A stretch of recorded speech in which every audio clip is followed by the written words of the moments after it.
كل اللي بتابعونا في كل مكان، مساء الخير عليكم. نعمة من كريم معاكم في حلقة جديدة حتكون مخصصة للأطباق السودانية. قدمنا العديد من الأطباق في الحلقات الفاتت. تابعونا في حلقة الليلة من نعمة من كريم. مع السلامة.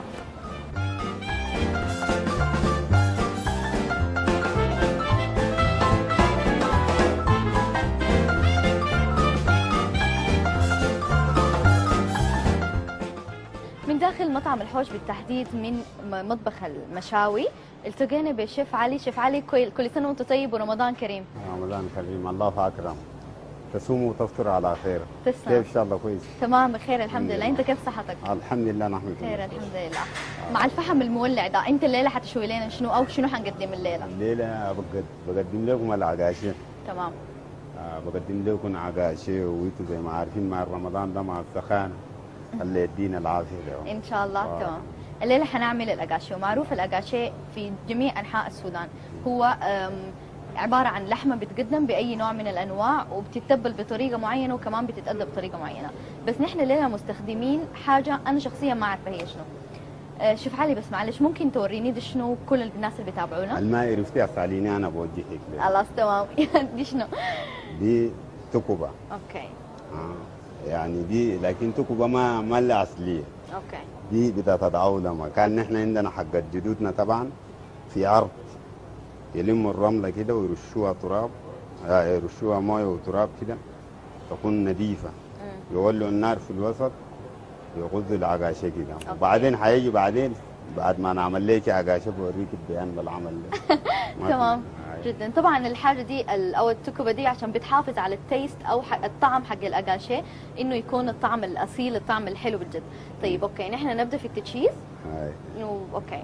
طيب اكيد طبعا الاجاشي يعني معروف يعني انه الناس بتحبه، وانا شخصيا واحده من الناس اللي بتحب الاجاشي جدا. الليل حتعلم طريقه عمله، ان شاء الله تستفيدوا من الحلقه دي كمان عشان نعمل الاجاشي في بيوتنا بالطريقه العاديه جدا. اوكي. يا اخو اللحم، جبنا اللحم يا استاذ علشان الناس اللي في البيت يقدروا يعرفوا الطريقه كيف. اوكي.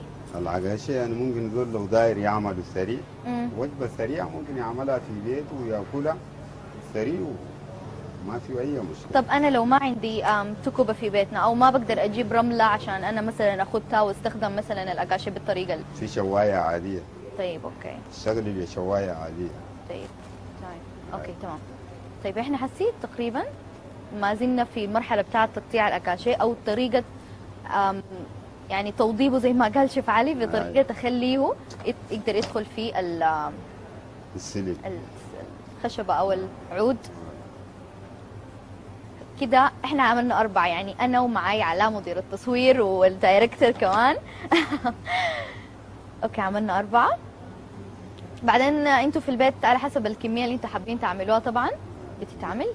احنا كده عملنا ده حق شنو؟ اوكي. جدار حق الفراخ. كده نعمله حق اللحم. طيب اوكي. طريقه تتبيل اللحمه من طريقه تتبيل الفراخ، ولا هي تتبيله واحده كلها؟ تتبيله كلها حتجي واحده، ممكن يفرزوا لك. خلاص والله اتبلوا ليك حسي براوه. نتبل، ممكن نتبل الفراخ. البهارات خلي اللحمه شويه. نجي طيب. نعمل البهارات حسي. طيب. اذا نحن هنرجع ونعمل بهارات. طيب. ده طبعا ما بتعرفيه. ده بودره. ده لا نحن ما بنقول له بودره، بنقول له غراقو بالرخانه طبعا. بتقول شنو؟ غراقو. غراقو. طبعا العقاشة دي تعرفها حق حوصه كلها ما. اوكي. ايوه. لكن هو من منطقته الاصليه انتشر من نيجيريا. اوكي. ودخل دخل بلد على البلدان المجاوره من نيجيريا. طيب نحن هسه حنبدو له. طيب. دي شفتيها؟ ده كلوه. كلوه. منها ملعقتين. اللي هي دي عباره عن شنو معلش؟ برضه للبهارات الاصليه حقته من هناك. طيب اسمع. عندنا قرفه. قرفه. طيب شايفين معانا دي كلوه. هي عباره عن بهار بيتضاف او هو مخصص بالتحديد للاجاشي. وعندنا هنا جوز الطيب كمان. حنعمله كده نكبوه حطينا شويه كمان من القرفه. ومن جوز الطيب. وده شنو؟ فلفل ابيض. فلفل ابيض. اوكي. كبيناه. طيب. وده شنو؟ ده برضو بقول لها مسورو والروتانا. ما في حاجه من غير بالعربي روتانا؟ بالعربي ما بعرف. لا لا ما مشكله. أي. كبينا مسورو وهناخد شنو الملح. ملح طبعا، الملح على حسب الرغبه. الملح ابو كبينا ملح، قلنا احنا حسي عملنا ملح، تعمل ملح خفيف اوكي. عشان تعمل غراق ذاته فيه ملح. ملح. هنجي هنا. طيب تمام. طبعا كده نحن يا جماعه غراق، نحن كده جهزنا البهارات طيب. للعقاشه ونجي للتتبيله. هاي نجي للتتبيله. التتبيله شفتي؟ ياو طيب. شايفه؟ طيب. ونعملنا كده. لازم نغطي. لازم نحن نعمله كده. عايزين انت مشيتوا في السوق شفت العقاشيه في الدكاكين. انا شفته جاهز صراحه يعني ما أيوة. شفته طريقه. طيب طريقه عمله نحن حسي شغالين في طريقه عمله. طيب تمام. شفتي؟ اوكي. كده ده بهارات. نحطها. هياخد طيب. بهارات خفيف، بعدين واحد ما يمشي يعمله ثقيل يقول العقاشيه الليله ماله زي ده. طيب تمام. احنا حنواصل تتبيل اللحمه او الفراخ، نطلع فاصل اعلاني ونرجع نواصل. نعمه من كريم خليكم. قبل الفاصل كنا بنتبل في اللحمه الفراخ، وتقريبا حسي هي جهزت عندي بالصوره دي اللي خدتنا كل المكونات بتاعت التتبيله. وحنشوف كمان طريقه عمل الفراخ اللحمه. احنا كنا بنجهز في الفراخ، هنخلي دي كمان شويه على جنب. عندنا يا شيف هنا انت مطلعنا قبل الضان، صح؟ دي الضان ولا عجالي؟ اوكي دي عجالي. حنجيب البورد الاحمر عشان البورد الاحمر هو مخصص لتقطيع اللحمه، قبل قطعنا في البورد الاصفر عشان هو مخصص لتقطيع الفراخ. اوكي حنشوف كمان طريقه كيف. معلش الكاميرا تاني فوكس على طريقه تقطيع الاقاشي او طريقه عمل العجالي للاقاشي. بنجيب طبعا قطع. اوكي القطع جاهزه. حاجة سهله جدا. ايوه ما في ما صعبه. الزول الداري عم. اوكي تمام. اوكي كمان برضو بنستخدم نفس الاعواد خشب. ممكن تستخدم اعواد حديد برضو صح؟ ما في مشكله. والله هو حديد ممكن لكن ما كل الناس بيشتغلوا بيها حديد. اوكي تمام.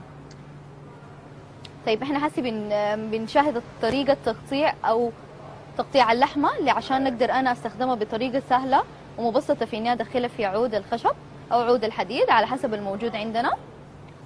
ده طيب ده ضان وده عجالي، الفرق شنو في يعني في التيست حق اللحمه او في طعمها لما انجي انا اكل؟ على الحسب. في بعض الناس ما بياكلوا دان صح؟ ما بياكلوا ضان اللي هو حقه الخروف. ايوه في بعض الناس ما باكلوا. لكن انا قاعد قلت لا انا حاسس شايفك من ما جينا بدينا وقلت داري كده بتحبي كده طوالي. شيف علي في الاول سالني قال لي ها الليله انا اعمل لك شنو؟ قلت له والله فراخ. وبعدين انا خايف بس برضه باكل لحمه يعني. لا انا ما داير بعد بكره بان تجي راجعت اقول له داير حق السمك. انت عارفه سمك ما في. لا ما في سمك يا قاش. لا بالمناسبة يعني أنا بعرف أطبخ وبعرف أعمل لحمة كمان، يعني بعرف أفرق بيناتها على حد المعرفة. جميل جدا. حسين احنا مكسور والعلزان قرب وعشتاني.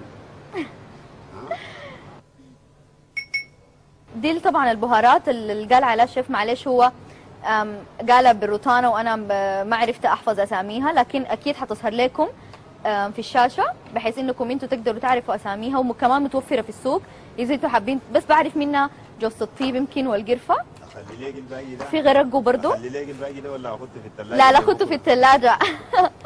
اوكي انا كده بتبل في اللحمه العجالي. تبلنا الفراخ وكمان حنتبل الضان وحنخطه يعني مش حنخطه في النار، حنخطه في الرمله اللي هو الجهاز المفروض انا احمر فيه الاقاشي. معلش يا جماعه. شغاله في عجالي. انا شغاله في عجالي واتبل كمان الضان. اوكي اوكي انا ممكن اديك الفراخ تمشي ناخدها في التكبه كمان عشان اعمل لي تمام هنا. اوكي ده كمان العجالي اخر واحده. دي الضان للناس اللي بيحبوا مثلا لحمه الخروف ما بيحبوا لحمه العجل ممكن يستخدموا الضان.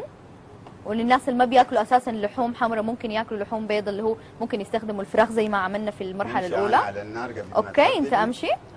اتفضل يا شيف علي. حيمشي طبعا التكبه بتكون موجوده في النص فيها فتحه للفحم، وفي كمان رمله، بحيث انه انا احس انه انا بجد بستخدم في حاجه فيري بلديه او فيري سيمبل، والناس ممكن تستخدمها في يوتا. ودي ميزه مطعم الحوش او سوق الحوش، في انه انت بتستمتع بمذاق الحاجات زي ما انت ممكن تعملها في بيتك. تقريبا انا خلاص. طيب اوكي، الكاميرا ممكن تمشي مع شيف علي علشان تشوف طريقه رص اللحمه في التكبه بطريقه معينه، بحيث انه انا اكون خلصتها من الضان. انا ما عارفه اذا انا بتبل صح ولا لا، لكن اي جس انه انا شغاله صح.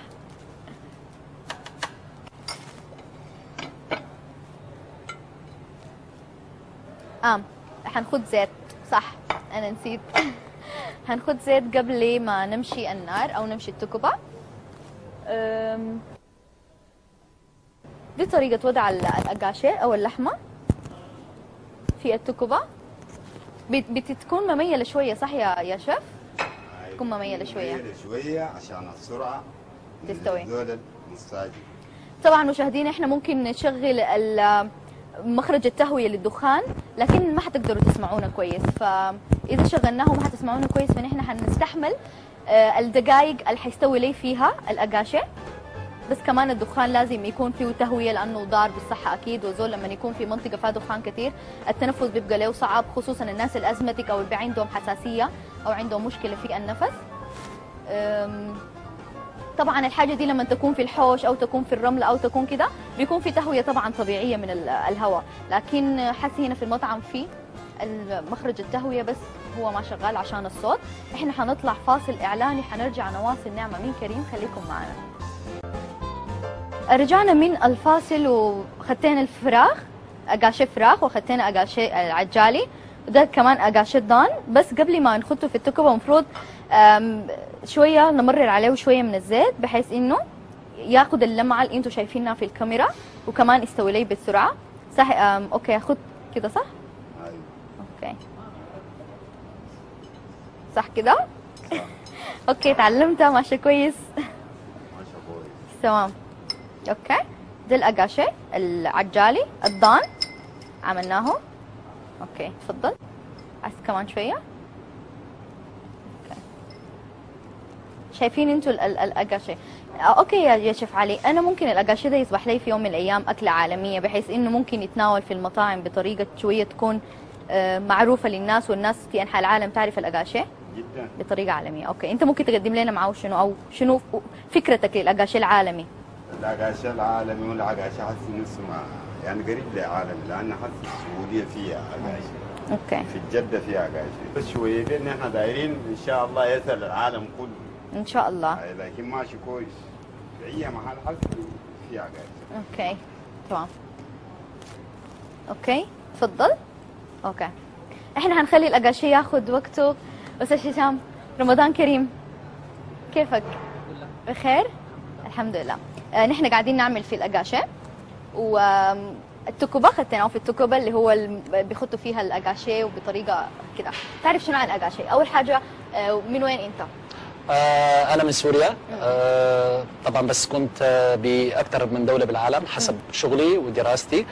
اللي بعرفه عن الاقاشي انه هو اكل موجود بقاره افريقيا تقريبا من غربها لشرقها، موجود في نيجيريا، موجود في النيجر، موجود في تشاد، موجود طبعا في السودان، واشهر منطقتين موجود فيهم هم اقليمين او كيف تنادلهم في السودان ولايه. اوكي. ولايه كردفان وولايه دارفور. تمام. جربته قبل كده؟ طبعا جربته. اوكي كيف جربته؟ هنا في السودان ولا في بلد غير السودان؟ والله بلد غير السودان لا. وين كان؟ ما جربته بلد غير السودان، لكن جربت حاجه شبيهه لي. اوكي. في اندونيسيا اسمها ساتيه. اوكي ساتيه. تقريبا نفس الشيء بتنعمل. نفس الفكره. طيب لو احنا عايزين نخلي الاقاشي ده يطلع من قلب افريقيا ويمشي لي باقي القارات الاخرى بطريقه فيري عالميه، او بطريقه تكون جميله وعالميه كمان، انت رايك شنو للحاجه دي؟ ممكن تفتكر شنو؟ طيب نحن انت كيف شايفه عنا بالسرف هون بمطعم الحوش، حولنا فكره الاقاشي الشعبيه الى فكره احدث وباستخدام معدات جديده.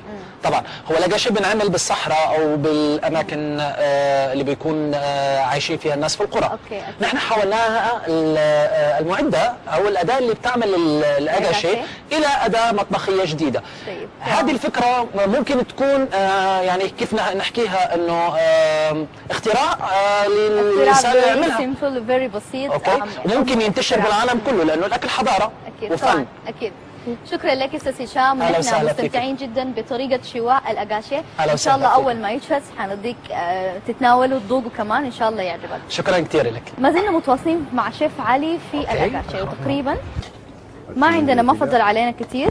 ممكن طبعا الاجاشيه يتقدم مع اي نوع من انواع الصوصات اللي احنا بنحبها، يتقدم مثلا مع اي نوع مثلا من وجبه اضافيه كرز او كاي شيء، لو ناس ما حابين يعني يكون معه حاجه اضافيه جدا للاجاشيه. جدا. اي اكيد. طيب ممكن يعني هسي سلطات، اي اكيد. وبعد ذلك ما قلت جبالي قلت داير شطه وبصل وكذا، انت عارفه انا بحب الشطه وكذا العقاشة. اي دايما يعني العقاشة بالشطه في نحن حتى شفنا هنا في السودان الناس بياكلوا العقاشة بعيش. بالعيش. ايوه بتحشي بس في العيش كده وبيكون ساندويتش وما بيكون فيه حاجه ثانيه. فيري سمبل. اوكي.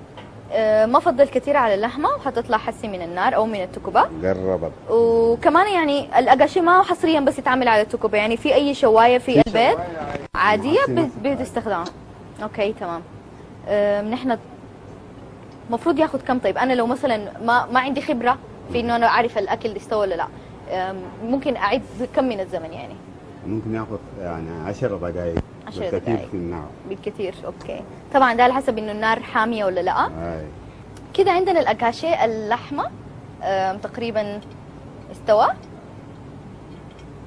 اللي هو العجالي وكمان الضان، وكمان كبير طلعنا الفراخ لانه الفراخ ما بتاخذ معي وقت في النار. وكل ما كانت النار حاميه اكثر كل ما استوت لي بسرعه، ومن من 10 دقائق لربع ساعه انا ممكن يكون الاكاشي بتاعي جاهز. اوكي. هنا كده العقاشة جاء والعزان قرب يعجن. باقي طريقه فتر الجماعه معاه. خلاص تمام ما في مشكله.